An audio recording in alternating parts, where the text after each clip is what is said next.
The flight we will be planning can be found on the Detroit sectional chart.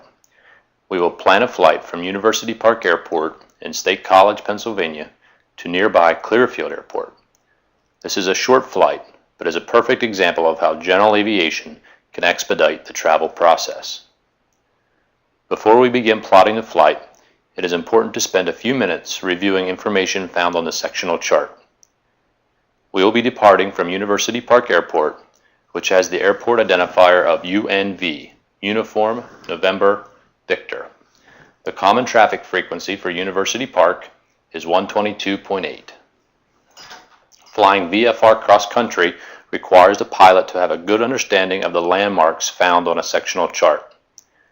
You will see that our flight takes us over several airports, railroad tracks, and a major highway which is Interstate 80 before we finally arrive in Clearfield. The Clearfield Airport identifier FIG, Foxtrot India Golf, is relatively small and has a common traffic frequency of 122.725.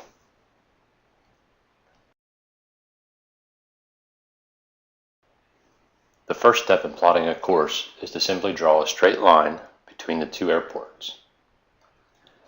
Next, the top edge of the plotter is then placed along this line. The 0 or north indicator on the plotter is lined up parallel to the nearest longitude mark on the sectional chart. The initial course can then be read from the leading edge of the rotating azimuth. In our case, the initial course is 295 degrees, which should be noted on the navigation log. Next, appropriate visual landmarks are identified along the route. We will use the small lake next to Midstate Airport, the Albert Airport with its grass strip runway, and the tower next to Interstate 80 as our landmarks. These landmarks are simply marked along the route on the chart. The nautical miles between each of the landmarks are then measured using the plotter. Make sure you use the nautical miles and sectional chart regions of the plotter when calculating these distances. The distance to our first landmark is 10 nautical miles. The distances between the landmarks should also be noted on the navigation log. This concludes the plotting the course section of this learning module.